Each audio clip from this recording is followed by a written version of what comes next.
Las bacterias pueden enfermarnos seriamente y muchas veces hasta matarnos. Y cuando se desarrollan medicamentos para combatir los gérmenes, estos mutan para poder resistirlos.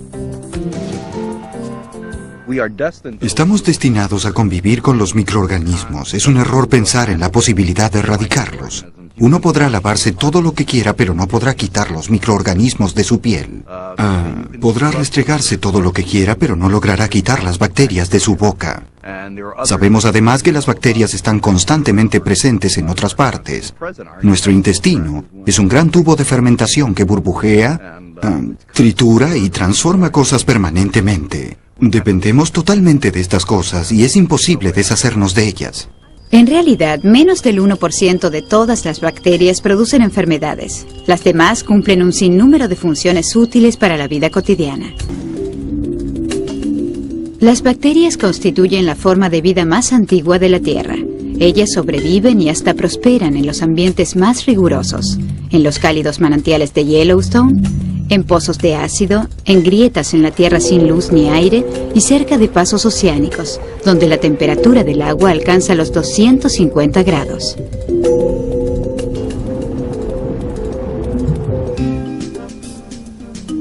Esto es una bacteria, un organismo unicelular que tiene su propia rama en el árbol de la vida. De este lado están las margaritas, ardillas y personas, porque sus cuerpos están formados por muchas células. Es el más pequeño de los organismos independientes vivos. 1 millón de ellos caben en la cabeza de un alfiler. Los virus son 100 veces más pequeños, pero deben alojarse en una célula para sobrevivir. Las bacterias se presentan en varias formas y tamaños, y para reproducirse simplemente se dividen. En varias especies, la célula se divide cada 20 minutos.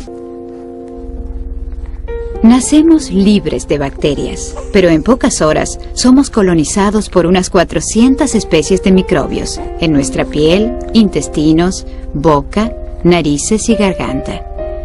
Hay más bacterias en nuestras bocas que habitantes en el planeta, y más bacterias que células vivas en nuestros cuerpos. Miles de millones nos ayudan a digerir nuestra comida. Esas bacterias, Escherichia coli, convierten nuestro alimento en azúcares y vitaminas procesadas. También nos mantienen sanos ocupando espacios que de otro modo podrían ser ocupados por bacterias causantes de enfermedades. Pero aún las bacterias benignas, como las Escherichia coli, pueden producir daños mortales. Las bacterias son malas o buenas, y a veces son ambas cosas. Y también están los bichos malos. Seguramente habrá oído acerca de la gangrena fascitis. Tal vez la conozca mejor como las bacterias devoradoras de carne. El villano es un grupo A, el Streptococcus, la bacteria que produce el dolor agudo de garganta. Esta se encuentra habitualmente en la piel y en la garganta y generalmente no trae problemas. Pero otra afección puede matar con una velocidad aterradora. En 1994, en Inglaterra murieron 11 personas por una bacteria que destruye los tejidos humanos a la velocidad de 2,5 centímetros por hora. Los brotes de esta enfermedad ocuparon los titulares y cultura popular. Infecta a 1.500 personas por año.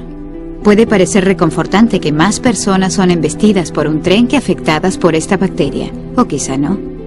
Estas son enfermedades agresivas que se producen cuando el Streptococcus entra en la sangre, pulmones o músculos. En 1990 cobraron la vida de Jim Henson, el creador de los Muppets. ¿Quiénes y por qué contraen estas afecciones de las bacterias del grupo A sigue siendo un misterio?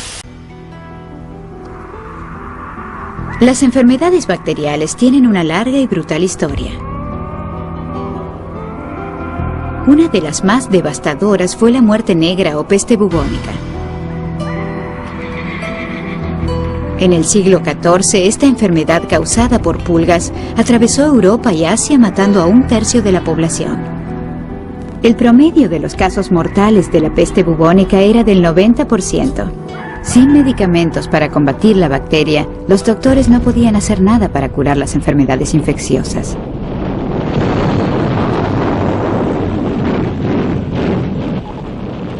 La lucha continuó hasta el siglo XX, cuando un descubrimiento casual cambió el curso de la historia de la medicina.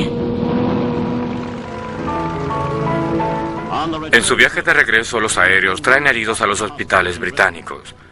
La gangrena que produjo millones de muertes durante las guerras del pasado ha sido derrotada por el milagro de la penicilina. Los científicos están elaborando... El milagro comenzó en 1928, cuando un científico británico llamado Alexander Fleming salió de vacaciones. No se preocupó en limpiar y dejó sus cultivos de bacterias en el lavatorio. Cuando regresó, notó que un plato se había enmohecido. El moho mató las bacterias, pero Fleming no lograba estabilizarlo o purificarlo. Esto requirió un equipo de 4 hombres de Oxford y 10 años. La droga fue llamada como el moho, Penicillium, que se convirtió en penicilina. Gracias al plasma y a la penicilina, miles de hombres podrán regresar a sus casas y a sus agradecidas familias. El futuro mundo de paz cosechará los beneficios de este gran descubrimiento médico de los tiempos de guerra. La penicilina fue el amanecer de una nueva era de la medicina. Finalmente, los médicos tenían el poder de curar. La humanidad parecía haber logrado vencer las enfermedades infecciosas. En los años 40, cuando el empleo de antibióticos se hizo general, se produjo una gran euforia, porque estábamos curando cosas como la intoxicación de la sangre con Streptococcus, pulmonía, sífilis, gonorrea y todas esas enfermedades. Era realmente un milagro. A fines de los 70, la industria farmacéutica produjo antibióticos activos contra organismos resistentes de 3 o 4 tipos distintos. A principios de los 80, estos productos llegaron al mercado y todos los médicos dijeron, bien, ahora tenemos algo para combatir todos los organismos resistentes. Y el mensaje que la industria farmacéutica recibió de la comunidad médica era que efectivamente no hacían falta nuevos antibióticos. Yo creo que un cierto sector de la comunidad médica no entendía las bacterias, no comprendía cómo estas cambian, se modifican y adaptan. Esta es una forma de adaptación de la bacteria. Una bacteria con un plasmid. Los plasmid contienen información genética. Se va a conectar con otra bacteria. Una copia del ADN será transferida. El nuevo ADN puede ordenar una nueva fuente de alimento o energía o indicar cómo evitar un antibiótico. Este conocimiento es transferido a otras bacterias, aún a las de especies diferentes, y puede ocurrir en menos de una hora. Se podría argumentar que si los organismos realmente intercambiaran información, todas las bacterias serían iguales, serían como una especie de amalgama, pero no es así. Cada una es muy individualista en cuanto a su conducta y supervivencia, y cada una tiene una artimaña para sobrevivir, y es como si tuviera su propio lugar en el mundo. La resistencia a los antibióticos significa que las bacterias han desarrollado una forma para evitar la acción letal de los mismos. Esto quiere decir que si usted tiene una infección y le suministran uno de esos antibióticos, tal vez no le haga efecto. Creo que la enorme cantidad de antibióticos que se utilizan en el mundo anualmente contribuyen al problema de la resistencia de las bacterias en una comunidad, que luego se convierte en un problema en el hospital, después en un problema para los demás centros de salud, y todo está relacionado de forma inextricable. Durante los 50, los animales también recibieron antibióticos. Las drogas no solo controlaron las enfermedades, sino que por razones que aún no se entienden, promovieron el crecimiento de los animales. Actualmente, la mitad de los antibióticos utilizados en los Estados Unidos son empleados en la nutrición animal. Este cerdo será alimentado con penicilina y tetraciclina antes de ser enviado al mercado. Aún los vegetarianos reciben sus dosis. Frutas y vegetales también son rociados con antibióticos. No puedo imaginar un microbiólogo que diga que la aplicación difundida de antibióticos no hace más que seleccionar los organismos resistentes a los mismos. Y si esa es la consecuencia y hay razones económicas para ello, tal vez sea lo que el público quiere. Pero entonces también habrá que pagar las consecuencias. Es decir, que estos antibióticos dentro de un tiempo, en un futuro cercano, ya no serán útiles para tratar enfermedades. Hay una honda preocupación acerca de la disponibilidad de antibióticos para tratar algunos organismos resistentes. Para algunos de los problemas más serios en este momento, en realidad existe un solo antibiótico. Se teme, por lo tanto, que se llegue a generar también una resistencia a ese antibiótico especial, lo cual significaría un gran problema. Uno de los factores que ha causado un incremento global de la resistencia de las bacterias es la gran movilidad de las poblaciones.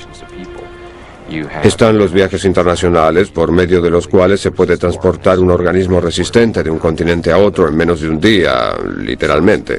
Esto es, por lo tanto, un gran problema en todo el mundo. Algunas enfermedades resistentes son intratables y potencialmente mortales. En 1994, una mujer coreana voló de Baltimore a Chicago y a Honolulu.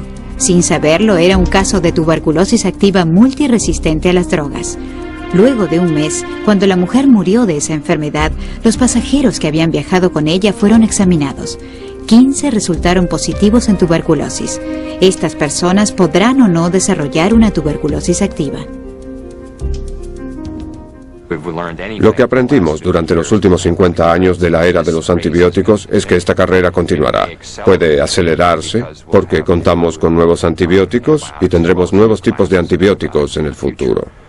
Pero creo que sería ingenuo pensar que este proceso se detendrá porque contemos con una nueva clase de antibióticos efectivos contra microorganismos normalmente resistentes. Yo no creo que esto ocurra. Nos gusta creer que somos muy evolucionados y que por lo tanto nuestros cromosomas también son muy evolucionados y que las bacterias son primitivas, pero en cambio es lo contrario. Los cromosomas de las bacterias son muy evolucionados. Si se piensa que estos organismos se duplican cada 20 minutos o cada hora y que han hecho esto durante miles de millones de años, sin duda son muy eficientes en lo que hacen. En su alfabeto no hay ninguna letra que sobre. Se trata en esencia de genes que en su totalidad sirven a un propósito práctico. Comprender los genes de los microorganismos también abre miles de posibilidades de nuevas metas para antibióticos, vacunas y aplicaciones industriales. Es asombrosa la diversidad que existe allí. Nosotros conocemos solo el 1% de todo eso y la actitud más inteligente a adoptar en la investigación es tratar de encontrar otras formas para cultivar miles y miles de nuevos microorganismos, descubrir su código genético y ver qué tenemos ahí. La mayoría de los antibióticos provienen de bacterias que viven en la Tierra. Mientras continúan buscando nuevos antibióticos, los científicos se están dando cuenta de lo poco que sabemos acerca de la vida de los microbios debajo de nuestros pies. Para los microbiólogos, la Tierra es la fuente más rica que existe para la nueva biología, porque hay mucho más por estudiar de lo que ya hemos descubierto.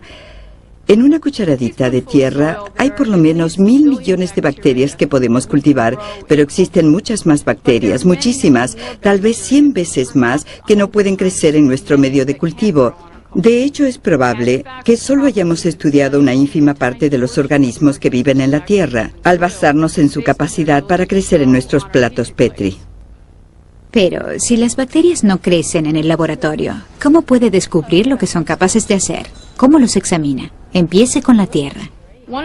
Una de las cosas que hemos hecho es extraer los genes de las bacterias directamente, sin cultivarlos antes, sacando su ADN de la Tierra para encadenar luego sus piezas y describir los organismos que viven en esa Tierra. De ese modo, descubrimos que la mayoría de los organismos de la Tierra aún no han sido descritos.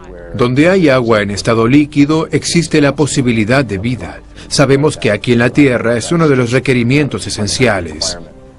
Y efectivamente, en cualquier lugar de la Tierra donde hay agua líquida, hay vida. La idea de que en planetas como Marte pueda haber formas hidrotermales que licúen el agua debajo de los hielos flotantes es muy emocionante. Los expertos dicen que estamos en el comienzo de la era dorada de la microbiología. Industria, medicina, la definición misma de la vida. Todo está cambiando por causa de unas criaturas unicelulares que ni usted ni yo alcanzamos a ver. Todos los microbiólogos deberían observar, por lo menos algunas veces al año, el agua de un estanque. Porque en estas épocas de técnicas ADN y alta tecnología, es muy bonito mirar por un microscopio cada tanto y observar la vida, esa diversidad de la vida. No se la puede colocar simplemente en un tubo al vacío y verla como una serie de A, T, G y C en un cromosoma. Eso no es la vida en sí misma. Por eso, habría que observar el agua estancada. Todos deberían hacerlo, y en ese instante comprenderían mucho más acerca del sentido de la vida que a través de cualquier otra experiencia que puedan tener.